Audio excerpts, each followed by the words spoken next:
बड़ी खबर के साथ तो हरियाणा में बदल सकती है वोटिंग की तारीख। नई तारीख को लेकर आज फैसला लेगा चुनाव आयोग। आज वोटिंग की नई तारीख का ऐलान हो सकता है। बीजेपी, इनेलो और बिश्नोई समाज ने तारीख बदलने की मांग की थी।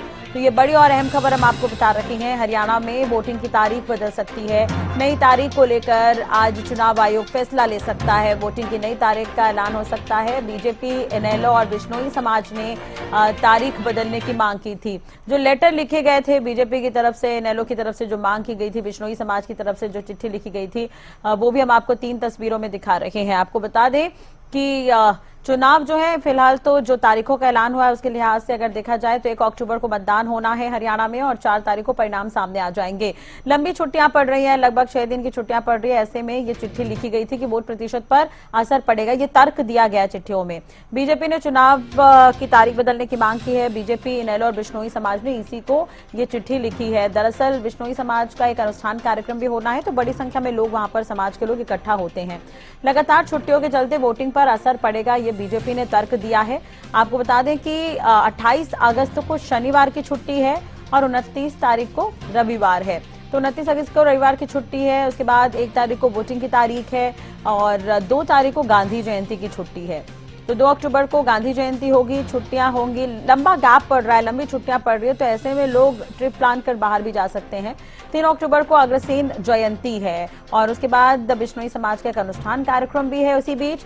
और आपको बता दें कि 4 तारीख को परिणाम भी सामने आएंगे। तो ऐसे में तर्क यही दिया गया है कि लगभग 6 दिन की लंबी छुट्टी है, तो तारीख बदली जाए, वोट प्रतिशत असर ना पड़े, लोग बड़ी संख्या में बढ़ चढ़कर वोट के लिए हिस्सा ले सकें। तो आज ही नई तारीख का ऐलान कर सकता है इलेक्शन कमीशन।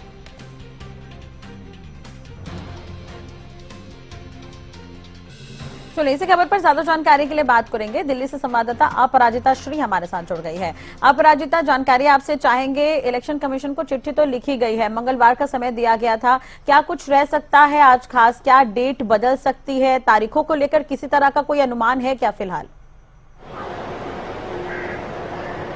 तो बिल्कुल देखिए, चुनाव आयोग का आज फैसला आना है। आज बैठक होने वाली थी, संज्ञान लेने वाला है चुनाव आयोग। अब देखने वाली बात होगी, क्योंकि देखिए हालांकि सूत्रों के हवाले से ये खबर सामने आ रही है कि 7 या 8 तारीख को, जो 1 अक्टूबर को जो मतदान होना था, वो कहीं ना कहीं 7 या 8 तारीख तक स्थगित कर दिया जा सकता है।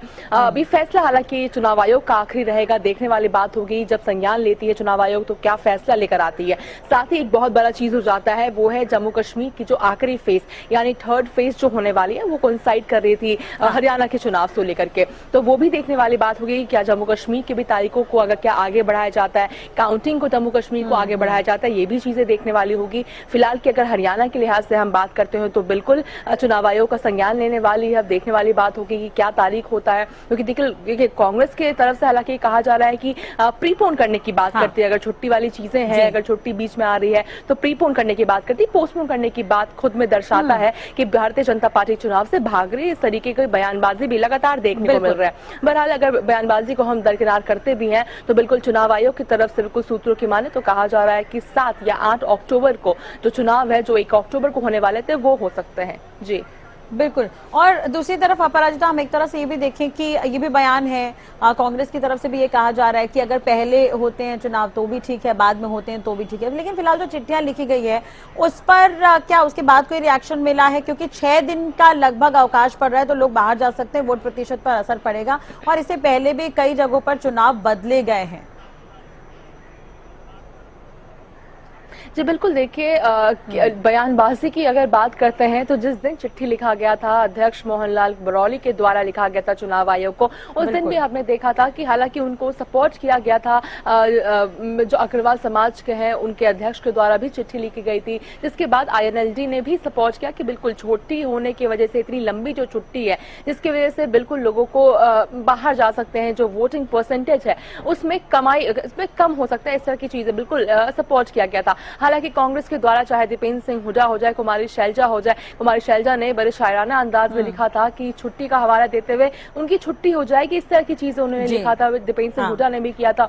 लगातार जितने भी कांग्रेस के नेता हैं उनके द्वारा हम सुनते आ रहे हैं कि वो कह रहे हैं कि भारतीय जनता पार्टी चुनाव से भाग रही है, वो तैयार नहीं है, इस तरह की चीजें कहते हैं। और उन्होंने बिल्कुल कहा है कि हमने स्वागत किया था पहले जब चुनाव अनाउंस कर दिए गए, तो बिल्कुल हमने स्वागत किया इस चीज का, मगर भारतीय जनता पार्टी तैयार नहीं है। बहरहाल अगर हम बात करें कि चुनाव आयोग के फैसले का, तो बिल्कुल देखिए चुनाव ऐसा है कि पहले भी ये चीजें हो चुकी है। 2023 की अगर हम बात करते हैं तो 2023 में भी जो विधानसभा चुनाव हुए थे, अगर राजस्थान की हम बात करते हैं तो 2023 में विधानसभा चुनाव होने वाले थे। हालांकि 23 नवंबर को जो एक चरण 23 नवंबर को होने वाला था, वो कुछ बड़ा विवाह समारोह उस दिन होने वाला था 23 नवंबर को, जिसकी वजह से उसे स्थगित कर दिया गया था, पोस्टपोन कर दिया गया था और 25 नवंबर को वो चीजें हुई थी और सभी के द्वारा इस चीजों को एक्सेप्ट भी किया गया था। वही ऐसी ही एक चीज मिजोरम में भी देखने को मिली है। मिजोरम में भी जो 3 दिसंबर को जो गिनती होने वाली थी, जो काउंटिंग होने वाली थी, उसे बदल करके 4 अक्टूबर कर दिया गया था। उसमें कोई ईसाइयों की कोई बड़ा दिन था ईसाइयों को, जिसको लेकर के सभी तमाम जितने भी पार्टी हैं उनके द्वारा स्वागत किया गया था। वहीं सिक्किम और अरुणाचल प्रदेश में भी इस तरह की चीजें देखने को मिली थी। 4 जून के बदले 2 जून यानी ये प्री पोन्ड कर दिया गया था। तो इस तरह की बिल्कुल देखिए चुनाव आयोग की होती है चीजें कि अगर बहुत बड़ी लंबी कोई छुट्टी होने वाली है या फिर कोई नेचुरल कैलामिटी वाली कोई खतरा है, इस तरह की चीजें आती है, जिसका मतलब कि जो वोटिंग परसेंटेज है अगर उसमें गिरावट दिखाई देती है इलेक्शन कमीशन को या किसी के द्वारा कोई अर्जी डाली जाती है, तो बिल्कुल इलेक्शन कमीशन उसे रिकंसिडर करता है और बदलाव भी पहले देखे गए हैं। तो बिल्कुल हम उम्मीद कर सकते हैं कि इस बार भी जिस तरीके से 5 दिन की छुट्टी और 1 दिन का बस बीच में मंडे को देखने को मिल रहा है, जो कहीं ना कहीं लोग छुट्टी ले ही लेते हैं, तो बिल्कुल इतनी लंबी छुट्टी को चुनाव आयोग कहीं ना कहीं कंसिडर करती हुई नजर आ सकती है। बिल्कुल, खैर इस पर नजर तो बनी रहेगी। अपराजिता, आपसे भी अपडेट लेते रहेंगे। बहुत बहुत शुक्रिया फिलहाल तमाम जानकारी और बातचीत के लिए। तो अब देखना होगा कब तक तारीखों को लेकर क्या कुछ फैसला आता है, इंतजार करना होगा। और आज ही नई तारीख का ऐलान जो इलेक्शन कमीशन की तरफ से किया जा सकता है, तो इस पर नजर बनी रहेगी।